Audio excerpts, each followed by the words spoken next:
thanks for coming, and thanks for supporting the museum. And we'll try to make you think about some things maybe that you don't know about already, maybe in ways that you haven't thought about them already. I'm going to guess that, just looking around here, I'm going to guess a lot of you have never been to Istanbul. Who has? Who's been to Istanbul? You've been to Istanbul. You've been to Istanbul? Have you been to Istanbul? Cyberlife? Did you go to Istanbul? Nope. Gordon is. Take it there. What we got over here? Been to it? All right. If I mess up, you know?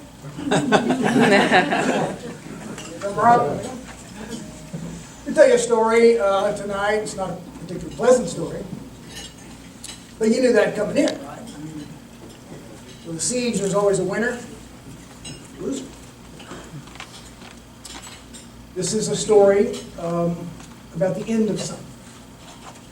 It's a story about the end of a way of life. It's the end of an empire, Byzantine Empire. It's the end of the ancient world. We usually can't identify the ends of eras so specifically, but I think we can here. I think the ancient world ends on a specific day, May 29th, 1453. It was a Tuesday, in case you're curious. The Byzantines have been around for a long, long time, and they get besieged for finally the last time. It's gone on for 900 years. Finally, at a time when they were facing one of the most relentless enemies. They went out looking for friends. Just couldn't find them. Well, let's back up. I'm not going to parachute us all into Constantinople in the middle of a siege and all the action and war and guns, arrows flying. I'm not going to do that to us. I want us to back up, give a little bit of history. You knew you'd get some here tonight somewhere. Let's back up. Let's take a running start at this. Let's go back to 800 BC. 800 BC, the Greeks are on the ascendancy. They're on the move all over the Mediterranean. Nobody to challenge them. They've beaten the Persians. All right, yeah, I'm going to, though. Establishing trading colonies everywhere. Just dots all over the Mediterranean. Out of the Mediterranean, all the way to, if you're not looking at the map on your program, you probably should. Oh, there's a map on the program? Map in your program. They're going to go all over the Mediterranean. They're going to go all the way past the Sea of Marmara. And then they're going to establish a trading post, a trading colony that they call Byzantium. What a cool word. Isn't that a cool word? Byzantium. The historian John Romer describes it as a magical, spicy word. Byzantium. It's like Istanbul, isn't it? Istanbul. Istanbul, Istanbul. Right? German spies, archaeologists, Agatha Christie, murder on trains. Well, Istanbul is way off in our future here. We're at Byzantium now. Byzantium's around several hundred years. Greeks finally decline as civilizations come and go. Who comes in next? Romans come in. They establish their presence in Byzantium. They're going to change the name, aren't they? By the time you get to the 330s, we're going to have a guy with a pretty big ego. But we'd do it too, wouldn't we? You could rename a city after yourself. Constantine. Emperor Constantine. Fantastic. Fantastic. Renamed the city of Byzantium Constantinople. Cool word. That's another word. Constantinople. And changes the empire. What happens? It's a big deal with them, changing the empire. Christianity. Christianity is legitimized, legalized in the empire. Not the only religion, but it's taken a beating, obviously, for several hundred years, and now the pressure's off. By the end of the century, it would be in Rome, the religion. At the time, Rome's going to decline, but not completely. By the time you get to even the late 3rd century, Rome, the empire's divided, right? West Empire, East Empire. Runs together, administered separately, but still an emperor in charge. Nominally still together, but as time goes on, we get up to about 500, and the western half of the empire, what happens? It's completely collapses. All kinds of good reasons for it, including invasion by Germans, German tribes coming in. It seems like everybody wants to sack Rome. I mean, they come in like motorcycle gangs, you know. They're just terrorizing the western side of the Roman Empire. Crush it, just kill it. It's gone. Then we get what in the west? Dark ages. Learning just seems to just freeze up. But in the east, they keep going. The east keeps chugging along. Now, the eastern half of the empire, the people have always looked at themselves as Romans. Always thought of themselves. Even in 1453, they were the Romans. But they're no more Roman than you or me. Not really. They're what? Greek. The reason we call the old half, the last half of the Roman Empire, the Byzantine Empire, is because they're not really Romans, they're not really Latins. Maybe connected by blood somewhere, but they changed the language. The language becomes the Greek language. The Byzantine Empire is a Greek empire. Now it runs for a long time. 9 centuries. That's longer than the Roman Empire itself. Just keep chugging along. Great periods of prosperity. Fantastic emperors. Justinian, 6th century, 500. Fantastic, absolutely fantastic. He's the guy who codifies the law. He extends the empire out in the west. He carries out military campaigns, reconquers part of the old Western Empire. And he builds these big, huge, theocratic, civic buildings, most of them churches.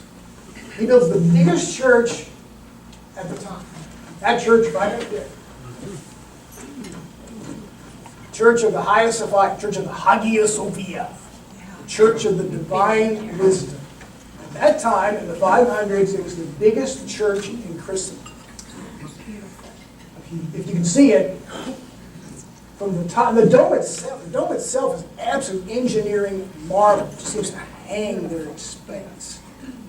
And from the top of the dome to the marble floor below is 180 feet. Quick math tells you that's 18 stories. A huge church. Now in this photograph, of course, you can see the minarets. Kind of tells you where this is going to go, doesn't it? Fantastic year. From the 500s to the 1200s, a lot of good stuff, some decline, back and forth. But one thing that regularly happens over and over and over, because Constantinople is such a key city, it's a plum, it's a target, the eye of the world. Everybody wants to take Constantinople. Adam shows up 400s, can't take it. He doesn't have what he needs. I'll tell you more about that in a second. Everybody shows up. The Boyars, the Avars, the Serbs, the Arabs, everybody shows up. There are almost 4 dozen sieges of Constantinople before it finally fell in 1453. By the way, this all feels kind of awkward to be telling the story when you know the ending already. Remember 20 years ago when we sat in the theater and watched Titanic? Wait a minute, I think I know how this ends. Well, we're going to try and put some more meat on the bone for you. Make it worth your while to hear the story. We get up to about 1200 and then things kind of go off. 1204, the first successful occupation of Constantinople is carried out by, guess who? Christians. Christian knights from the West. Remember, not only was the Roman Empire split east and west, the church is split east and west. Right? In the western half, the Catholic Church. In the eastern half, the Orthodox Church. 1204, the misbegotten side trip, crusade headed for the Holy Land, winds up with Christian knights taking the city of Constantinople. There's subterfuge on the inside. It's not a real siege. The city falls. For the next 50, 60 years, it's held by the Latins, by the Western Christians. And finally, they overthrow those guys, get it back, and then we're back to the Byzantine Empire, the good old Byzantine Empire. But it's not the good old Byzantine Empire. It's not the same. When the Christians came in to Constantinople, they stripped the place. They took everything of value that wasn't nailed down. They stripped the churches, they took the gold, they took the silver, they took the jewels, they took everything they could take that was any value at all. And so this city in the 1200s, the 1300s, into the 1400s, has a great past, has a crummy present. It's declined, it's run down, it's seedy, it's second rate, it's a shadow state. At its ascendancy, the highest point, the highest population, most experts would say, in Constantinople was 500,000 people. By the time we get to this siege, we're down to 50,000. Think about that. Think about taking Denver, depopulating it, and putting the population of Grand Island. I'm not trying to diss Grand Island. I'm just saying, 50,000 people to run a 500,000 city, you can't. It isn't possible. You can't maintain the structure. You can't maintain the systems. You can't maintain the economy of scale. It's all going to go downhill. It's all going to be crummy. Almost embarrassing, except it's not really, because this is Constantinople. I live in Constantinople. And the one thing that was consistent in all of this was the churches. The churches were a real piece of gold. You go to the churches of Constantinople, Vatican, others. Those are the gems. Gems are gone. Those gems are still there. That's what lured people to the city. Then we get into the 1300s. Black Death comes in like a pathological freight train. Killed off 50% of the population. Maybe 2 out of 3 people died. That's when we're getting down to this such a small number of people. The prideful people, glad to still be there. Again, sieges come early 1490s, 1402, 1420s. 1420s is when it's important because who carried it out? He failed. It's important. This guy was Murat II, or Murad II. See, it's T or D. Didn't succeed. He was very young, by the way, when he did it. Got distracted pretty quickly. I had a brother who was carried out of the phone back home. I better get back home, so he backs up and takes him on elsewhere. What's important about his siege is once he decided he wasn't going to finish it, he never tried it again. In fact, he made agreements with Constantinople that he would never come back. He would make peace treaties, those kinds of things. It's really kind of a period for Constantinople. And then he dies. And then it all starts falling apart. Now, 2 guys, one's going to be running Constantinople, one's going to be besieging it. They both come into power pretty close at the same time. The Sultan that comes in is actually the son of Murat II. That's him right there. Still arrogant. Long hook nose. That kind of red lips. People said he looked like a parrot eating a cherry. They didn't say it to his face. He's a little ratty. Probably has a complex. His mother was a slave woman. His father always kept him at arm's length. He's only half royal blood, after all. Very smart guy, savvy guy, very well educated. Probably spoke 5, 6 languages. Arabic, Persian, Greek, Latin. Pretty ruthless, though. I think of him as the guy that, I wouldn't mind having him help me study for college exams, but I don't want to be a roommate. That's not going to work. I'll tell you how ruthless he was when he came into power. He had a 4-year-old half-brother and a recent wife of his father. He had him strangled in his bathtub, just in case. Just in case. This is my fault. And initially he said, okay, it's going to be fine. I'm going to abide by my father's treaties, all these kinds of things. It took 2 months. And then he'll start reneging. And then he starts being aggressive. He starts challenging the empire. Now look, you need to understand at this point, the Byzantine Empire is a shadow state. It's down to almost nothing. Constantinople is the big part. And then you have a few colonies here and there. You have a cool little city down on the Peloponnesus of Greece, where Sparta used to be back in the day, called Mystra. In fact, the next emperor, he comes in 49, I believe. No, 51. The emperor that will face him in the siege comes in 49. His name is also Constantine. Constantine the 11th of that name. Tall guy, mid-40s when he comes in. He was living in Mystra, down in the Greek Peloponnesus. Been there as an adult most of his life. Cool little city, hip little city, kind of a college town. You know, a lot of learning. Last of the academies is there. Cool little. If there'd been Starbucks then, there would have half a dozen Starbucks all over. Cool little shops and boutiques and those kinds of things. Cool, hip little place. Kind of the Austin, Texas, if you know what I mean. Maybe you don't know what I mean. All right. He's going to start getting a little more aggressive. One of the first things he does is, let's look at our map.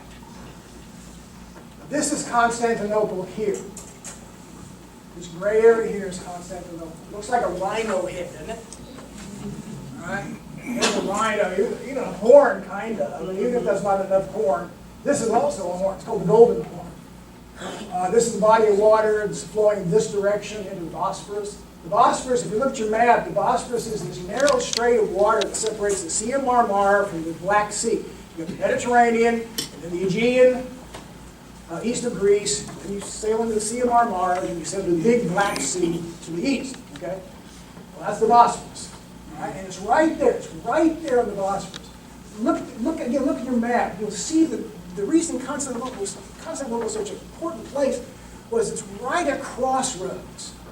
International crossroads. In other words, Europe stretches out to the east, and Asia stretches out to the west, and they come in like two fingers, look right at each other, just short of touching. You know, like Adam and God's fingers and Michelangelo's, just right, almost touching, but not quite.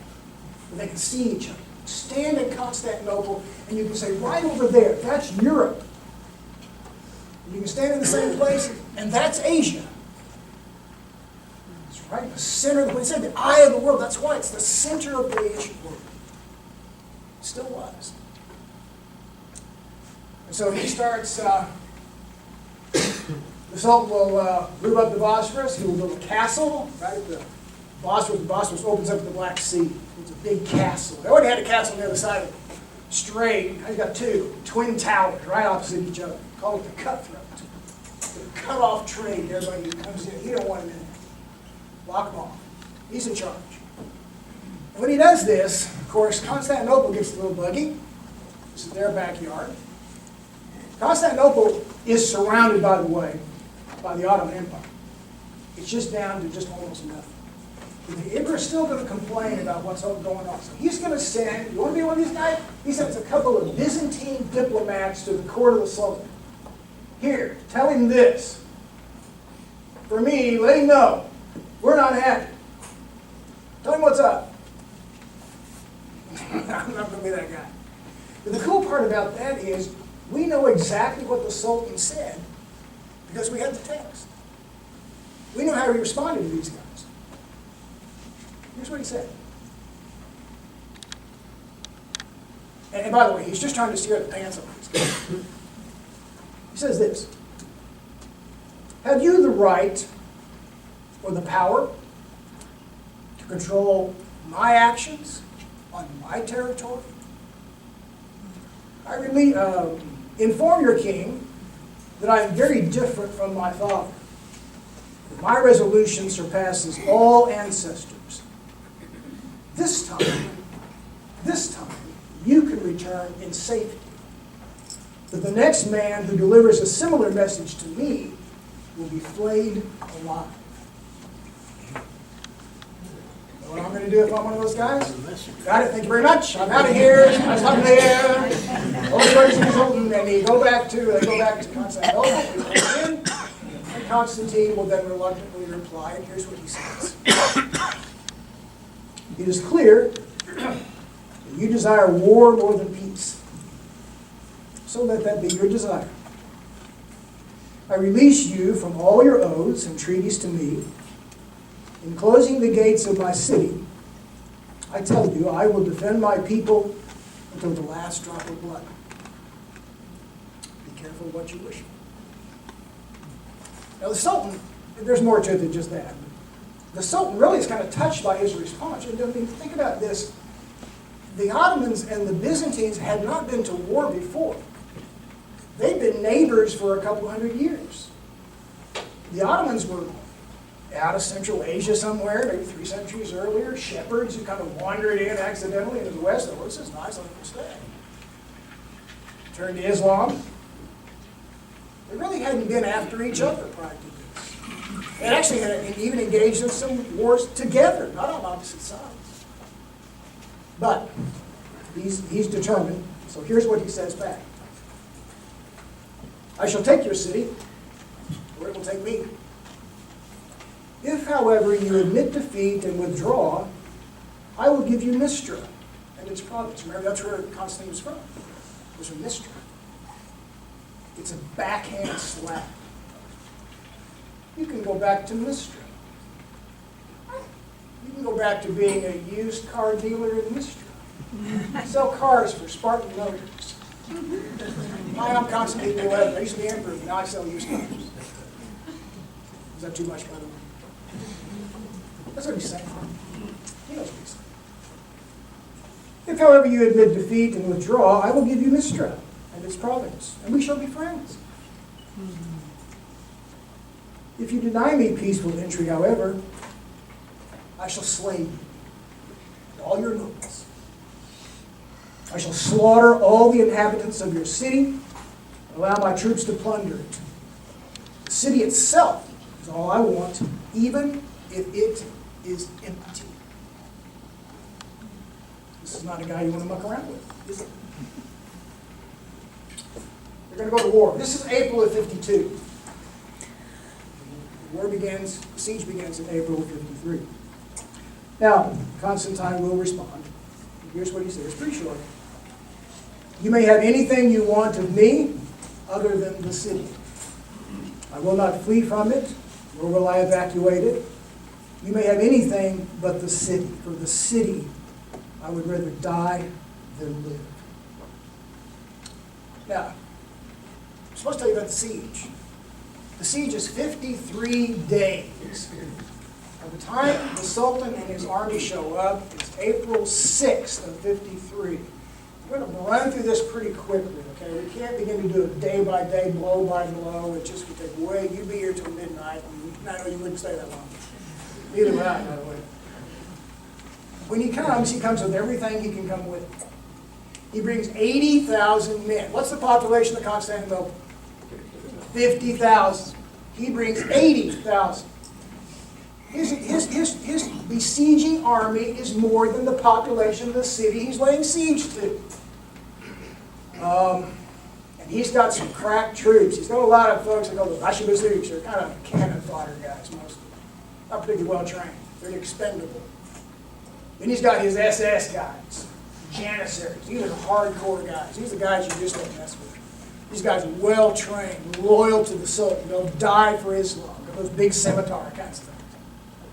And by the way, a lot of them are the children. They were taken as children from Christian families and raised in Islam to be loyal to the Sultan.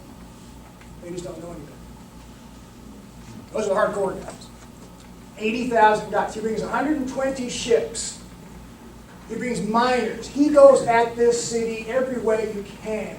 Up, over, around, under, through. Every way you can do it, he's doing it. But the most important thing he brings is new to sieges at Constantinople. You know what it is, don't you? Cannon. Cannon. This is the beginning, not quite the beginning. This is the early days of gunpowder warfare. Days that come down to ourselves. Down to us, aren't most wars still fought with gunpowder? This age hasn't ended. He brings cannon. The biggest cannon ever built to that point in time. Here's what actually happened. There was a Hungarian munitions engineer, designer named Urban, or Orban, sometimes even known. He actually had come to the emperor first. He knew what was up. He knew what was brewing. He came to the emperor, met with him, and said, I can build you cannon. I can build you the biggest cannon ever made. It will cost you, but I can build you cannon. And the emperor's intrigued. He would have loved to have done this, but he can't. You know why he can't? He doesn't have the money.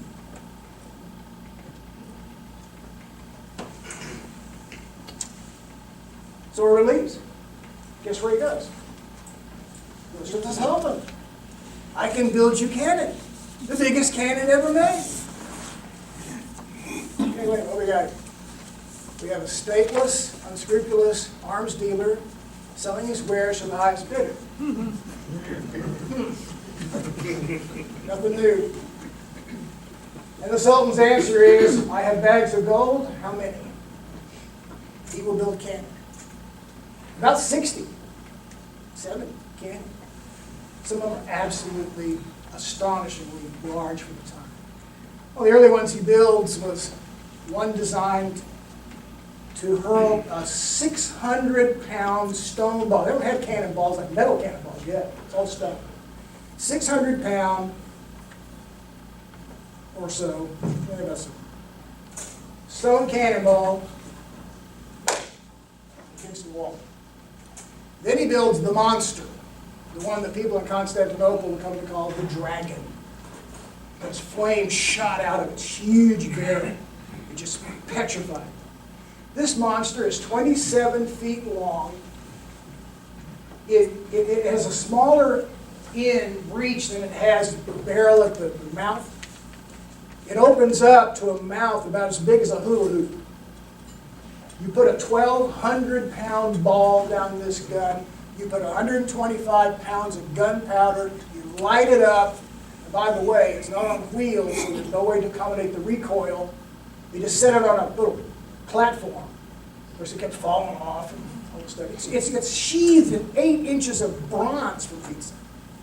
And this could fire out a 1,200 granite cannonball a mile distance and make a crater 6 feet deep.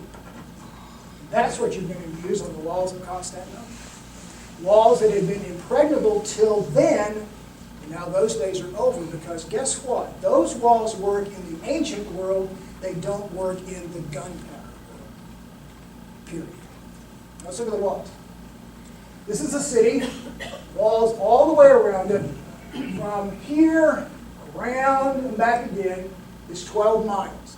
About 2 out of 3 of those miles are seaward walls. They face the sea.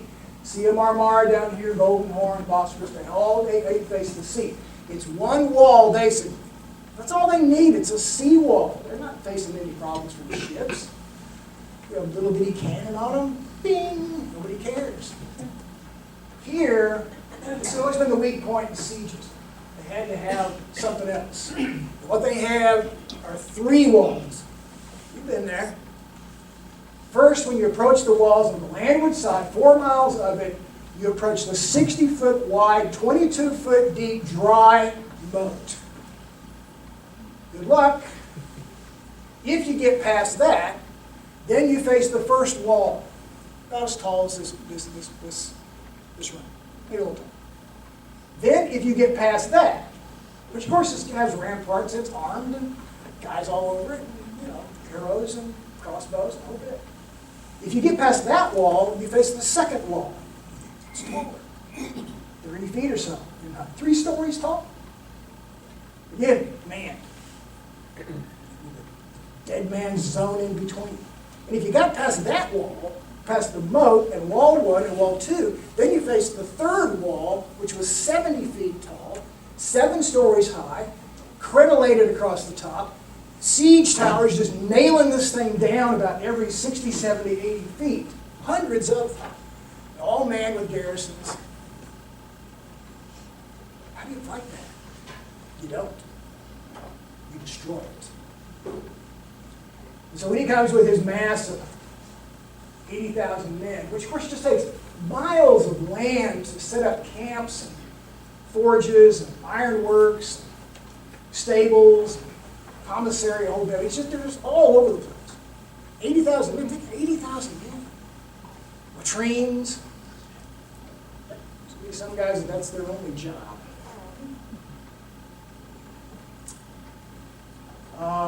He sets up his cannon here on the landward side, obviously. 14 batteries, about 4 cannon each. He sets the big one up right about here. This is a river flowing into the sea called the Lycus River. Dumps into the Sea of Marmara. What you can't see on a two-dimensional map is here, because of the river, the land goes down. It dips down. It's a valley, okay? And the wall followed, of course, the valley. The problem was, if you were here, you could see into the city. The wall dips down so low, you can see into the city. That's where you're going to set up your cannon. It's right there. I wish I had more time to tell you more details on this. The siege is harrowing. Imagine, but you can't, being inside the city, locked in, no way out. You, 80,000 guys outside. And by the way, the number of knights inside the city is about 1/10 of the army outside the city. There's only about 7,000, 8,000 men who are actually knights here in this country. So this is a clock ticking. Ticking. No good way out. Your only hope, two things, baby. One, that you'll be rescued by somebody from the west who will take pity on you. It never comes. 4 ships show up. Doesn't matter who. By the way, this side of the wall was fairly protected through part of the siege because this thing did a cool thing.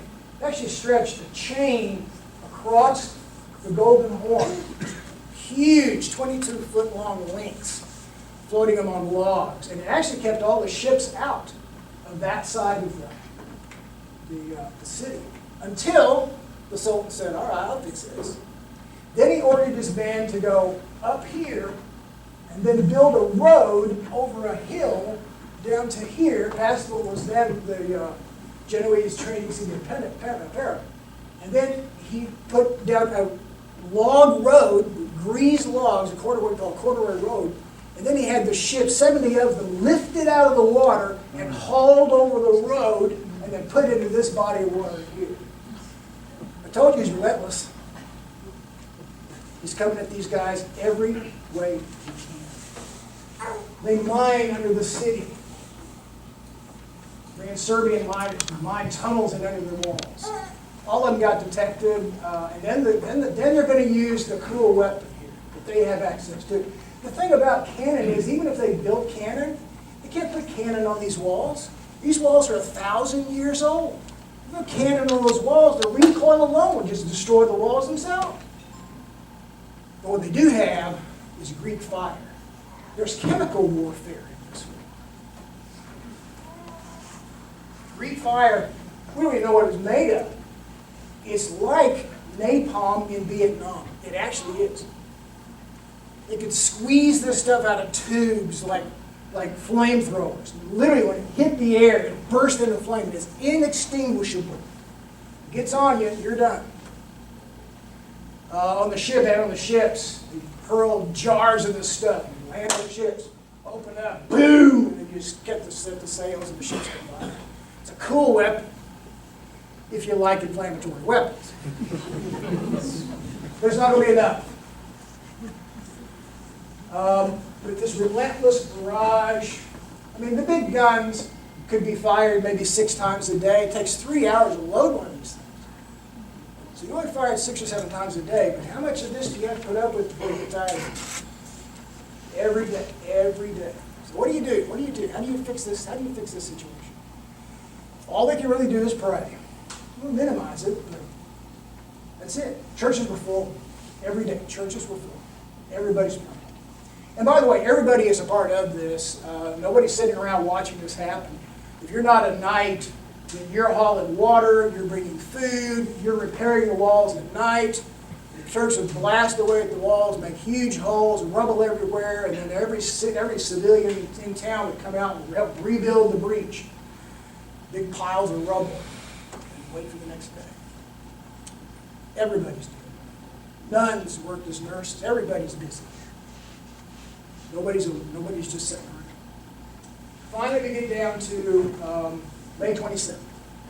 And the walls have just been breached so dramatically, and the end is obviously coming. And the Sultan will actually announce to the city, I'm coming on the 29th, gear up. On the 28th, he lets his men sit around, get ready and rest and all of that. And he actually speaks to them. He will say this to his troops on the 28th of May. The 29th is going to be our last day. He says this, I give you the capital of the ancient Romans, the summit of power and glory, the center of the world. I give over to you the men, women, and children of the city, its gold and silver, silks and furs. All I want are the buildings of the city. That's what he said a year earlier, didn't he? I don't want anything but the city, even if it's empty. That's all I want. And so he's going to tell his men, you have 3 days. When you breach the walls of the city, you have 3 days. You can do anything you want to have it. These men just absolutely roared, screamed in response, there is but one God, and Muhammad is his prophet. On the other side, on the night of the 28th, the Sultan, or the Emperor, and he knows the end is coming, or the big battle will lose. And he goes down to the big church. He goes down to the highest of He goes down there with some of his commanders, the noblemen, their wives, their kids. They go down there for last communion. Some of the Italian knights, Genoese knights, Venetian knights, they're all there. Catholics, Orthodox. It's a pretty ecumenical moment. He will go up to the altar, kneels down, sword in hand. The legend said that when he did that, an angel came down. He basically said, I need the crown back. God's turned his back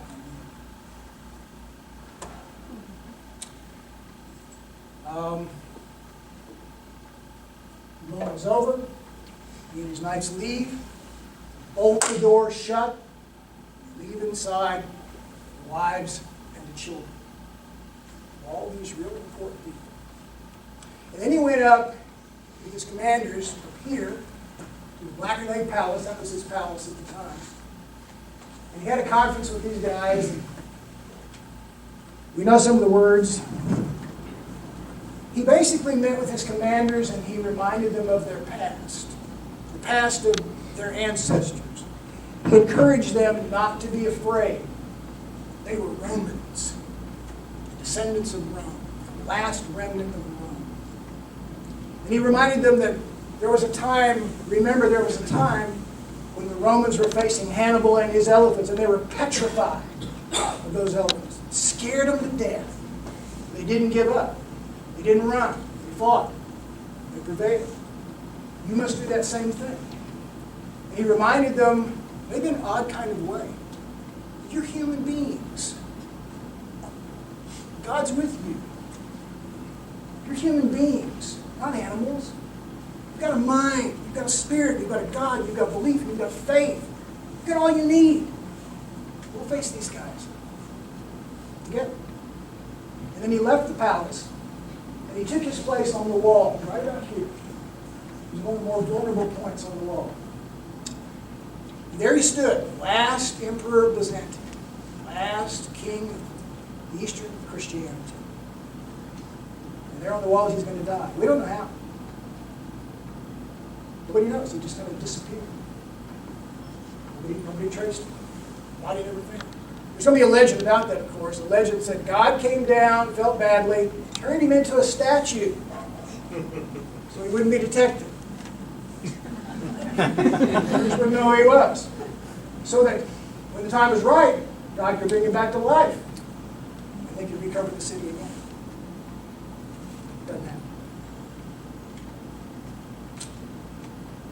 battle here is on the 29th absolutely relentless. It goes on hour after hour after hour.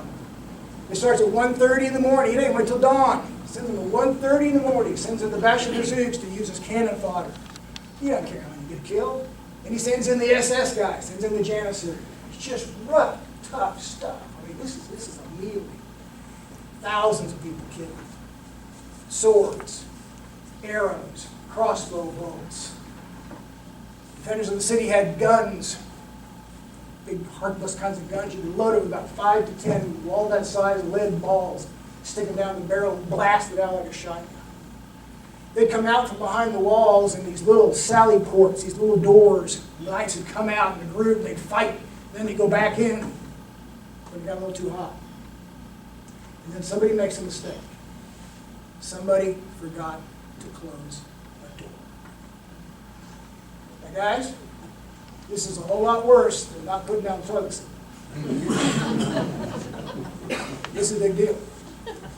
Because once the Turks see that, dozens of them will rush to that opening in the wall, and they'll get in between the walls. They'll get up on the ramparts. And then the knights are going to see Turks on the walls. The Turks have broken into the city. And they just panic. Especially the foreign troops. We're out of here. The Genoese jump ship. Literally. They're gone. We lost. They leave the wall, they get on ships, they sail away. There's nobody left. This is absolute pandemonium. By the way, too, there's kind of a psychological, I think, warfare that goes with this too. The Turks they used music. I think they used music as a psychological warfare. They had these hundreds and hundreds of guys who bang these big drums, boom, boom, boom, boom, boom, and they'd have guys with tambourines playing tambourines. That's kind of weird, but there's no think of soldiers doing that. And then they had the guys with castanets, and then they did. A little bit of that goes a long way as far as I'm concerned. You hear all this stuff, and you throw in the ordnance, and the screams, and the horse screams, men dying. We cannot imagine what goes on. Cannot begin to feel what really goes on. And the city falls. The walls have been breached so much by now, the Turks can actually ride into the city on horseback. It's open. And when the Turks come into the city, remember they have 3 days. When the Turks come into the city, it's hard to over-exaggerate what happens. When they get into the city, they will kill everybody who resists. Man, woman, child. They'll look for the women they think are the wealthiest, the noble women. They're going to take slaves. They would perhaps take as many as 20,000 to 30,000 people as slaves. They take the rich women. They take their silk scarves off of them after they've raped them. There's thousands and thousands of rapes. Take the silk scarves off the rich women, strip them down naked, take the arm of one woman, attach it to the arm of another woman, and tie their arms together with silk scarves and lead them off into slavery. Nuns will jump off walls. They'll jump down dry wells just to avoid being raped by a Turk. This is bloody. This is nasty. Chroniclers will write about blood flowing in the streets. I always wondered about those things, but I just don't believe it this time. After the first day of them rampaging, of course, they went into the churches and just ripped them apart. Sure, the wealthy ones. After the first day, the Sultan comes into the city, rides in the city on a horse, comes down the main thoroughfare here, and he's headed to the Hagia Sophia, right there. He wants to see the big church. And he's struck by a couple of things. One is that this isn't as cool a place as I thought. This is kind of run down, kind of seedy. Yeah, I don't know if he said, I'm not sure it's worth it, but And another thing he notices too, that he's appalled, he's shocked, is how much damage his men are doing. What did you think was going to happen? Young men with a blank check, ready for blood? course it's going to be a mess. He gets down to the church. He comes to the church and he sees his men damaging the building, and they're taking everything that's not nailed down and bringing down the chandeliers. They're prying marble off the walls, and it's just crazy. He says, "No, stop this. Stop this." He said, "This is obviously a house meant for God, for Allah. What do you think you're doing?" And you know what? That day, he will turn that building into a mosque. The Church of the Divine Wisdom becomes the Mosque of the Divine Wisdom. And it'll stay a mosque until the 1920s, by the way. It's a museum today, so everybody can see it. And then he did something according to legend, I think maybe says a whole lot more. There's a pillar in the church, still there. It's kind of a round dial-looking thing, and it kind of funnels into kind of a hole into the pillar. And the legend was that he took his hand and he stuck it inside that pillar. And it was a magic pillar, so it meant that he could turn that dial, and it could make the church actually turn, the whole church move. And the legend says he turned the church so the front doors of the church would face where? Mecca. After that first day, he said, "Okay, we're done." He didn't give him 2 more days. You've done enough. On the third day, he declared a triumph. All the oxen free. Everybody who's hiding, come on out. I'm not sure I would have, but he meant it. He actually meant it. People who actually get him to that point, he let them come out and they can live. He actually did some pretty cool stuff. He allowed people to keep their property. People who had left before the siege, especially them, they hadn't fought him. Come back. We'll recognize all your rights to your land. The city actually did prosper. And that's great if you're a Turk. What about the Christians? Well, this could be a pretty bleak story if I stop there so long. I want a silver lining to this. I mean, there's no state law that says history has to be happy. But let's put a silver lining on this. There's a really cool thing about Constantinople before the siege. It had always been a center of learning. At our table here, we were talking about books. The word was at that time that in Constantinople there were so many books, you could buy 10 books for any coin in your pocket.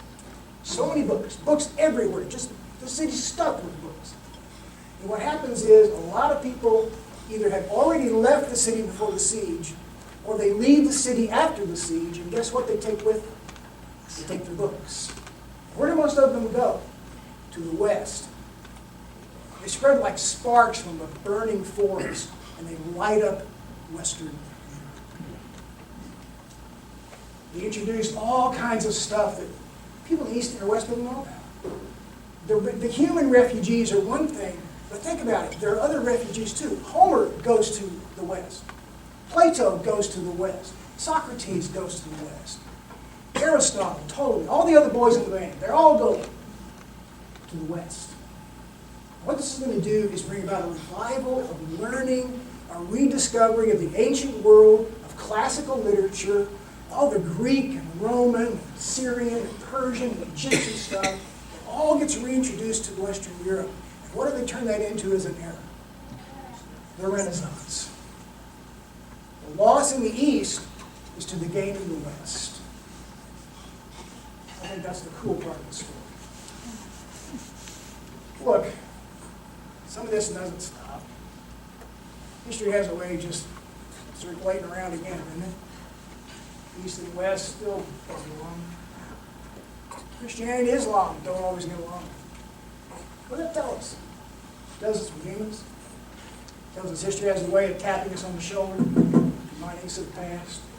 Let's think about history. It never goes away. It's always here. Can't get away from it. Because history is the thing you can run from, but you never escape it. Well, that's my story. I hope you got something out of it.